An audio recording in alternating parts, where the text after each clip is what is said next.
As you figured from the title, evolution is our topic today. Because atheists don't like the concept of being held accountable for their actions by God, they endorse the awesome idea of creatures mutating randomly till reaching a suitable state for their environment based on natural selection. In fact, they've been pushing it so much that anyone who exposes them now is called stupid. You probably also noticed their obsession with the words evolve and develop, even when they have no place in a conversation.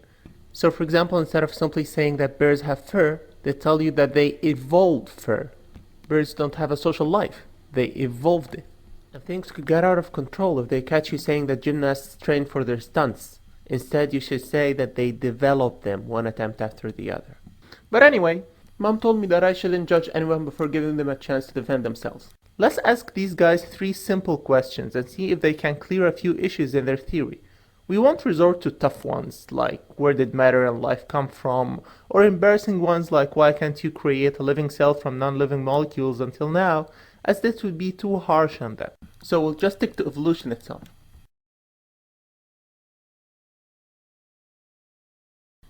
The natural order of the food chain has to begin with plants, since they obtain their food from the sun without the need to raven others. Okay, now imagine that the first algae and atom suddenly appeared somehow and began to procreate. What should happen after a while? That's right! Oxygen should gradually fill the atmosphere so much that it kills all these plants. But for some weird reason, Mother Nature chose to start the so-called Cambrian explosion at that point, so that plant-eating organisms would absorb the excess oxygen. Hold on a second. Now that we have all those plant-eating animals that reproduce and eat the plants, shouldn't they quickly finish all the veggies and starve to death? Well, yeah, but fortunately, for some other weird reason, Mother Nature made some animal-eating organisms before that happens. So why didn't they finish them? Because Mother Nature also designed carnivores in such a way that they're not much stronger than herbivores, so that neither of them would completely wipe the other off. Had predators been a bit faster, they would have eaten all the prey and soon starved to death. And had the prey been a bit faster, no predators would have been able to eat them, causing them to take over the whole planet and consume all the green. Actually, for every creature there is another which feeds on it in what seems to be like an impossible equilibrium. Did all this happen randomly?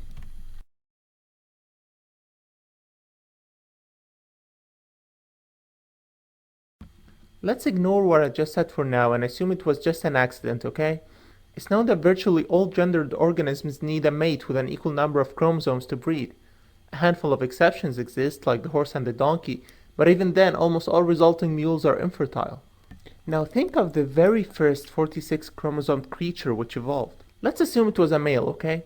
Actually, I think he would have looked a bit creepy, more like this. Now, for this poor guy to become a dad, he needs a similar 46 chromosomed female. But he's the first and only human on Earth, remember? It was a very tiny chance which caused his 48 chromosome parents to give birth to him in the first place. One that's not likely to reoccur for thousands, if not millions of years. By then, if he hadn't died of old age, he would have died of loneliness and depression. That problem isn't confined to the first 46 chromosomed creature, of course.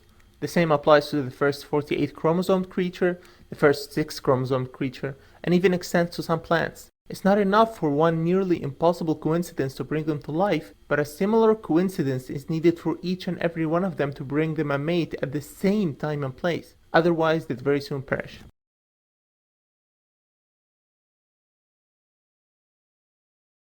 Let's forget all what's been said. I mean, nature works in mysterious ways, right? What's even more interesting is that some creatures evolve simultaneously.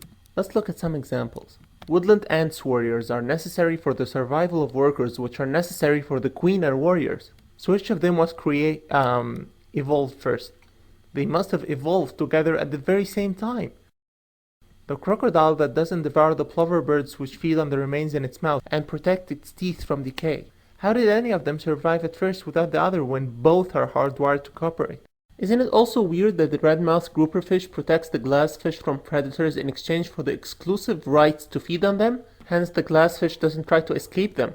They must have came into existence together unless we assume that the newly evolved granddaddy of red-mouths at the time negotiated the deal with the already existing glasses, of course. Coming up with proofs for evolution is actually quite easy. First, you find a fossil of an extant species. Next, you find a non-extant species which resembles it.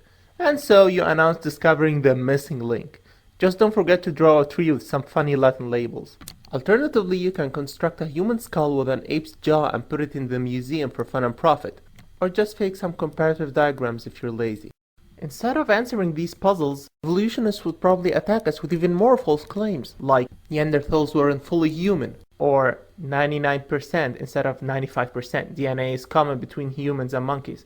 However, they always forget to say that we also share 60% of our DNA with chicken and that 75% of our genes has matches in worms. Yet you don't look like a worm, do you? Organisms have similar DNA simply because they breathe the same air and drink the same water, and also so they can feed on each other.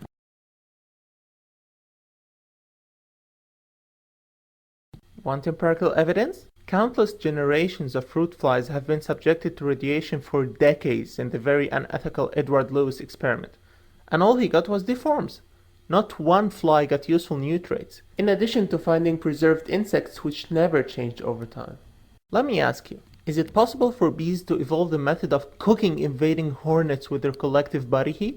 Is it possible for spiders to evolve a way to flirt using reflected ultraviolet rays and another way for making bubbles to breathe underwater? Mosquitoes develop anesthetic chemicals too, and some plants develop espionage, I guess. Everything around you says there is a supreme creator, but you insist on denying. A problem with one holy book won't change this fact. And which creed he currently wants us to follow is another issue discussed before anyway, but he is there.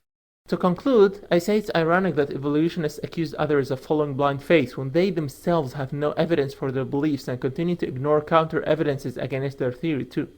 We can safely claim Darwinism to be just another religion out there, except that it's too easy to refute and has no divine revelation to back it up. Anyway, until you have some good answers, we'll be waiting.